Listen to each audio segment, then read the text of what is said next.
ಮುಖ್ಯಮಂತ್ರಿ ಸಿದ್ದರಾಮಯ್ಯನವರು ಮಂಡಿಸ್ತಾ ಇರತಕ್ಕಂಥ ದಾಖಲೆಯ 16ನೇ ಬಜೆಟ್ ಇದು ರೆಕಾರ್ಡ್ ಬಜೆಟ್. ರೆಕಾರ್ಡ್ ಮುಖ್ಯಮಂತ್ರಿ, ಎಲ್ಲವೂ ಕೂಡ ರೆಕಾರ್ಡ್ಗಳೇ. ಆದರೆ ಮುಂದೇನು ಅನ್ನುವಂತಹ ಒಂದು ಪ್ರಶ್ನೆ ಬರುತ್ತೆ. ಆಯಿತು, ಬಜೆಟ್ ಮಂಡನೆ ಮಾಡ್ತಾರೆ, ಅದ್ರ ಪಾಡಗದಾಗುತ್ತೆ, but what next?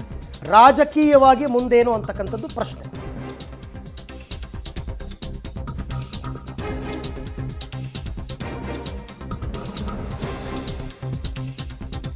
Siddaramaiah budget ಇನ್ನೂ 2 ಬಾಕಿ ಇದೆಯಾ ಅಂತ. ಇದು 16 ಆದರೆ ಅದಕ್ಕೆ 18 ಆಗುತ್ತಾ ಅಂತ. ಯಾಕೆ ಅಂದರೆ ಈ ಪವರ್ ಶೇರ್ ಫೈಟ್ ನಡೀತಾ ಇದೆ. ಮುಖ್ಯಮಂತ್ರಿಗಳ ಅವಧಿ ಎಲ್ಲಿ ತನಕ ಅಂತ ಗೊತ್ತಿಲ್ಲ. ಏನಾದರೂ ಪೊಲಿಟಿಕಲ್ ಟರ್ನ್ ಸಿಗುತ್ತಾ ಅಂತ. 2026-27ರ ಬಜೆಟ್ ಕ್ಲೈಮ್ಯಾಕ್ಸ್ ಕಹಾನಿ ಟ್ವಿಸ್ಟ್ ಇದೆಯಾ ಅಂತ ಗೊತ್ತಿಲ್ಲ. ಅದು ಉತ್ತರ ವಿರೋಧ ಪಕ್ಷದವ್ರಿಗೂ ಗೊತ್ತಿಲ್ಲ, ಆಡಳಿತ ಪಕ್ಷದವ್ರಿಗೂ ಗೊತ್ತಿಲ್ಲ. ಕೆಲವರಿಗೆ ಲಾಸ್ಟ್ ಬಜೆಟ್ ಅಂತ ವಿರೋಧಿಗಳ ಬ್ರಹ್ಮಾಸ್ತ್ರಕ್ಕೆ ಸಿದ್ದರಾಮಯ್ಯನವರು ಪ್ರತ್ಯಸ್ತ್ರವನ್ನು ಹೂಡ್ತಾರಾ ಗೊತ್ತಿಲ್ಲ. 16ನೇ ಬಜೆಟ್. ಯಾರೂ ಕೂಡ ಕರ್ನಾಟಕದಲ್ಲಿ ಇಲ್ಲಿ ತನಕ 16 ಬಜೆಟ್ಗಳನ್ನ ಮಂಡಿಸಿಲ್ಲ. ರಾಮಕೃಷ್ಣ ಹೆಗಡೆ ಅವರು 13 ಸಲ ಮಂಡಿಸಿಲ್ಲ. ಲಾಸ್ಟ್ ಬಜೆಟ್ ಎನ್ನುವವರೆಗೆ ಬಜೆಟ್ನಲ್ಲೇ ಏನಾದ್ರು ಡೋಸ್ ಕೊಟ್ಬಿಡ್ತಾರಾ ಅಂತ ಸಿದ್ದರಾಮಯ್ಯನವರು. ಯಾಕೆ ಅಂತಂದರೆ BJP ಮತ್ತು ಸ್ವಪಕ್ಷೀಯ ವಿರೋಧಿಗಳಿಗೆ ಟಕ್ಕರ್ ಕೊಡ್ತಕ್ಕಂಥ ಸಾಧ್ಯತೆ ಕೂಡ ಇದೆ. ಗೊತ್ತಿಲ್ಲ ಮಾತಿನ ಮಧ್ಯದಲ್ಲಿ ಎಲ್ಲಿ ಅವರು ಅದನ್ನು ಸೇರಿಸ್ಕೊಂಡು ಹೇಳ್ತಾರೆ ಅಂತ. ಕಾಂಗ್ರೆಸ್ ಒಳಗಿನ ಕಾದಾಟ, ವಿಪಕ್ಷಗಳಿಗೆ ಲಾಸ್ಟ್ ಬಜೆಟ್ ಅಂತಕ್ಕಂಥ ಅಸ್ತ್ರ ಡೇಟೆ ಕೊಟ್ಬಿಟ್ಟಿದಾರಲ್ಲ ಅಶೋಕ್ ಅವರು, ನವೆಂಬರ್ 15ಕ್ಕೆ ಇವರು ಇಳಿತಾರೆ ಅಂತ ಅಂದ್ಬಿಟ್ಟು. ಸೊ ಇದು ಸಿದ್ದರಾಮಯ್ಯ ಲಾಸ್ಟ್ ಬಜೆಟ್ ಎಂಬ ಪ್ರಚಾರ ತಂತ್ರದಲ್ಲಿ ತೊಡಗಿದ್ದಾರೆ ವಿರೋಧ ಪಕ್ಷದವರು. ಆದರೆ ಯಾವುದಕ್ಕೂ ಕೇರ್ ಮಾಡದೆ ಸೈಲೆಂಟ್ ಆಗಿದ್ದಾರೆ ಸಿದ್ದರಾಮಯ್ಯ. ಉತ್ತರ ಕೊಡ್ತಾ ಇಲ್ಲ. ಕಳೆದ 1 ತಿಂಗಳಿನಿಂದ ಭರ್ಜರಿ ಬಜೆಟ್ ಸಿದ್ಧತೆ ಮಾಡಿಕೊಂಡಿದ್ದಾರೆ ಮುಖ್ಯಮಂತ್ರಿಗಳು. ಗ್ಯಾರಂಟಿ ವಾರಂಟಿ ಜೊತೆಗೆ ಗರಿಷ್ಠ ಅಭಿವೃದ್ಧಿ ಅಸ್ತ್ರವನ್ನು ಕೂಡ ಇಟ್ಕೊಂಡಿದ್ದಾರೆ. ಅದಕ್ಕೆ ಹೇಳಿದ್ದು, ಬಜೆಟ್ನಲ್ಲೇ ಸಿದ್ದರಾಮಯ್ಯನವರು ಎಲ್ಲರಿಗೂ ಬಿಸಿ ಮುಟ್ಟಿಸುವ ಸಾಧ್ಯತೆ ಇದೆ. 16ನೇ ಬಜೆಟ್ ಬಳಿಕ 17ನೇ ಬಜೆಟ್ ಮಂಡನೆಯ ಸುಳಿವನ್ನು ಕೊಡ್ತಾರಾ? ಇವತ್ತೇನಾದರೂ ಸಿದ್ದರಾಮಯ್ಯನವರು ಅಂತಂದರೆ ಪಾಸಿಬಲಿ ಅಂತ ಹೇಳ್ತಾ ಇದ್ದಾರೆ, ಸಾಧ್ಯತೆ ಇದೆ ಅಂತ. ಪೂರ್ಣಾವಧಿ CM ಏನಾದರೂ ಆಗಿಬಿಟ್ರೆ 5 ವರ್ಷಗಳಿಗೆ, ಇದು 25-26 ಅಲ್ವಾ, 26-27-27-28 ಬಜೆಟನ್ನು ಕೂಡ ಅವರು ಮಂಡಿಸಬಹುದು. ಹಾಗಾಗಿ ಈ ಬಜೆಟ್ನಲ್ಲಿ CM ಪಾಲಿಟಿಕ್ಸ್ ಭವಿಷ್ಯದ ಸಂದೇಶ ಕೂಡ ಸಿಗುತ್ತಾ ಅನ್ನುವಂಥದ್ದು, ಅದೊಂದು ನಿರೀಕ್ಷೆಯನ್ನು ಎಲ್ಲರೂ ಕೂಡ ಇಟ್ಕೊಂಡಿದ್ದಾರೆ. ಸಿದ್ದರಾಮಯ್ಯನವರು ಯಾವಾಗಲೂ ಮಾತಾಡೋದಕ್ಕಿಂತ ಮಾತಾಡುವ ಸಮಯದಲ್ಲೇ ಮಾತಾಡೋಣ ಅಂತಕ್ಕಂಥ ಕಾರಣಕ್ಕೋಸ್ಕರ ಮೌನಕ್ಕೆ ಶರಣಾದ್ರ. ಬಟ್ ಪೂರ್ಣಾವಧಿ ಮುಖ್ಯಮಂತ್ರಿ ಆಗಿರುವ ವಿಶ್ವಾಸವನ್ನು ಅವರು ಪಬ್ಲಿಕ್ TV ಸಂದರ್ಶನದಲ್ಲೇ ವ್ಯಕ್ತಪಡಿಸಿದ್ದಾರೆ.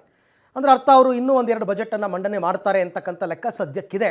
ಟೆಕ್ನಿಕಲಿ 3 ಸಿಗುತ್ತೆ ಅವ್ರು, ಯಾಕಂದ್ರೆ ನೆಕ್ಸ್ಟ್ ಚುನಾವಣೆ ನಮ್ಗೆ ಸಿಗೋದು ಮೇನಲ್ಲಿ. ಲೆಕ್ಕಾನುದಾನ ತಗೋಬೋದಲ್ಲ ಅವಾಗ, ಒಂದು ಇದಕ್ಕೋಸ್ಕರ ಅವಾಗಲೂ ಕೂಡ ಮಾಡಬಹುದು. ಬಟ್ ಅದು ಪೂರ್ಣ ಪ್ರಮಾಣದ ಬಜೆಟ್ ಅಂತ ಅನ್ನಿಸ್ಕೊಳ್ಳಲ್ಲ. ಕೊನೆಯ ಬಜೆಟ್ ಪೂರ್ಣ ಪ್ರಮಾಣದ್ದು ಅಂತ ಅನ್ನಿಸ್ಕೊಳ್ಳಲ್ಲ. ನೋಡೋಣ ಏನಾಗುತ್ತೆ ಅಂತಂದ್ಬಿಟ್ಟು. ಇದೆಲ್ಲವೂ ಕೂಡ ಈ ಬಾರಿಯ ಬಜೆಟ್ನ ವಿಶೇಷತೆಗಳು ಮತ್ತು ಕುತೂಹಲಗಳು. ಎಲ್ಲರಿಗೂ ಕೂಡ ಉತ್ತರ ಸಿಗುತ್ತಾ ಈ ಬಗ್ಗೆ ಮತ್ತಷ್ಟು ಮಾಹಿತಿ ನನ್ನ ಕೊಲೀಗ್ ರವೀಶ್ ಅವರಿಂದ ಪಡ್ಕೊಳ್ಳೋಣ. ರವೀಶ್, ಮುಖ್ಯಮಂತ್ರಿಗಳ ಈ ಬಾರಿಯ ಬಜೆಟ್ನಲ್ಲಿ ಮುಖ್ಯಮಂತ್ರಿಗಳ ಪಾಲಿಟಿಕ್ಸ್ ಭವಿಷ್ಯ ಕೂಡ ಅಡಗಿದೆಯಾ? ಆ ಒಂದು ಹಿಂಟನ್ನಾಗಲಿ ಉತ್ತರವನ್ನಾಗಲಿ ವಿರೋಧಿಗಳಿಗೆ ಕೊಡ್ತಕ್ಕಂಥ ಪ್ರಯತ್ನವನ್ನು ಸಿದ್ದರಾಮಯ್ಯನವರು ಮಾಡೋ ಸಾಧ್ಯತೆ ಇದೆಯಾ? ಅರವಿಂದ್, ಖಂಡಿತವಾಗಿ ಕೂಡ ನೇರವಾಗಿ ಈ ಒಂದು ರಾಜಕಾರಣವನ್ನು ಬಜೆಟ್ನಲ್ಲಿ ಬೆರೆಸ್ತೇ ಇದ್ರೂ ಕೂಡ ಪರೋಕ್ಷವಾಗಿ ಒಂದು ಮೆಸೇಜನ್ನು ಪಾಸ್ ಮಾಡುವಂಥ ಚಾನ್ಸಸ್ ಕೂಡ ಜಾಸ್ತಿ ಇರುತ್ತೆ. ಯಾಕೆಂದರೆ ವಿರೋಧ ಪಕ್ಷಗಳು ಈಗಾಗಲೇ ಇದು ಸಿದ್ದರಾಮಯ್ಯ ಅವರ ಲಾಸ್ಟ್ ಬಜೆಟ್ ಅನ್ನೋ ಇದನ್ನು ಕೂಡ ಈಗಾಗಲೇ ಅವರು ಒಂದು ರೀತಿಯಲ್ಲಿ ಬಿಂಬಿಸ್ತಾ ಇದ್ದಾರೆ. ಅದಕ್ಕೆ ಕಾರಣ ಕಾಂಗ್ರೆಸ್ನ ಒಳಗಡೆ ಆಗ್ತಾ ಇರ್ತಕ್ಕಂಥ ಪವರ್ ಪಾಲಿಟಿಕ್ಸು ಜೊತೆಗೆ ಪವರ್ ಶೇರ್ ಪಾಲಿಟಿಕ್ಸು. ಹಾಗಾಗಿ ಇದನ್ನೇ ಅಸ್ತ್ರವನ್ನಾಗಿ ಮಾಡಿಕೊಂಡು ಇದು ಲಾಸ್ಟ್ ಬಜೆಟ್, ಇದು ಮುಗಿದ್ರೆ ಮುಗೀತು ಅನ್ನೋ ರೀತಿಯಲ್ಲೂ ಕೂಡ ಒಂದು ರೀತಿಯಲ್ಲಿ ಬಿಂಬಿಸಿ ಪ್ರಚಾರವನ್ನು ಕೂಡ ಮಾಡಿ ಜಟಾಪಟಿಗೂ ಕೂಡ ಅದು ಕಾರಣವಾಗಿದೆ. ಜೊತೆಗೆ ಇಂಟರ್ನಲ್ಲೂ ಕೂಡ ಅದೇ ರೀತಿಯ ಚರ್ಚೆ ಆಗ್ತಾ ಇದೆ. ಹಾಗಾಗಿ ಎಲ್ಲದಕ್ಕೂ ಕೂಡ ಉತ್ತರ ಕೊಡುವಂಥ ಸಾಧ್ಯತೆ ಇದೆ. ಎಲ್ಲೋ ಒಂದು ಕಡೆ ಈ ಸಿದ್ದರಾಮಯ್ಯನವರ 16ನೇ ಬಜೆಟ್ ಏನಿದೆ ಇದು ದಾಖಲೆಯ ಬಜೆಟ್ ಆಗುತ್ತೆ. ಜೊತೆಗೆ ರೆಕಾರ್ಡ್ CM ಆಗಿ ಕೂಡ ರೆಕಾರ್ಡ್ ಮಾಡಬೇಕು ಅಂತ ಕೂಡ ಅವರು ಈಗಾಗಲೇ ಅಂದ್ಕೊಂಡಿದ್ದಾರೆ. ಅದು ಡಿಸೆಂಬರ್ ಅಂತ್ಯದ ತನಕವೂ ಕೂಡ ಇರುತ್ತೆ. ಆದರೆ ಈಗಿರ್ತಕ್ಕಂಥದ್ದು ಎಲ್ಲೋ ಒಂದು ಕಡೆ 26-27-27-28 ಇದಕ್ಕೂ ಕೂಡ ಸಿದ್ದರಾಮಯ್ಯನವರೇ ಹಣಕಾಸು ಸಚಿವರಾಗಿ ಬಜೆಟನ್ನು ಮಂಡಿಸ್ತಾರಾ ಅಥವಾ ಇಲ್ವಾ ಅನ್ನೋ ಪ್ರಶ್ನೆ ಕೂಡ ಮೂಡಿದೆ. ಹಾಗಾಗಿ ಈ ಒಂದು ಸಂದರ್ಭದಲ್ಲಿ ಹಿಂಟ್ ಕೊಡುವಂಥ ಚಾನ್ಸಸ್ ಕೂಡ ಜಾಸ್ತಿ ಇರುತ್ತೆ. ಯಾಕೆಂದರೆ ಇದು ಒಂದು ರೀತಿಯಲ್ಲಿ ಕಠಿಣ ಸವಾಲು. ಸಿದ್ದರಾಮಯ್ಯನವರಿಗೆ ಒಂದು ರೀತಿಯಲ್ಲಿ ಸ್ವೀಟ್ 16 ಬಜೆಟ್ ಆದರೂ ಕೂಡ ಎಲ್ಲೋ ಒಂದು ಕಡೆ ಹಾದಿ ಭಾಳ ಕಠಿಣವಾಗಿದೆ. ಯಾಕೆಂದರೆ ಗ್ಯಾರಂಟಿಗಳ ಭಾರವನ್ನು ಕೂಡ ಹೊರಬೇಕಾಗುತ್ತೆ. ಜೊತೆಗೆ ಆ ಒಂದು ಗ್ಯಾರಂಟಿಗಳ ಭಾರ ಲಾಸ್ಟ್ ಟೈಮ್ 56,000 ಕೋಟಿ ಇತ್ತು, 52ರಿಂದ 56,000 ಕೋಟಿ, ಈಗ 60ರಿಂದ 65,000 ಕೋಟಿಗೆ ಜಂಪ್ ಆಗುವಂಥ ಚಾನ್ಸಸ್ ಕೂಡ ಜಾಸ್ತಿ ಇರುತ್ತೆ.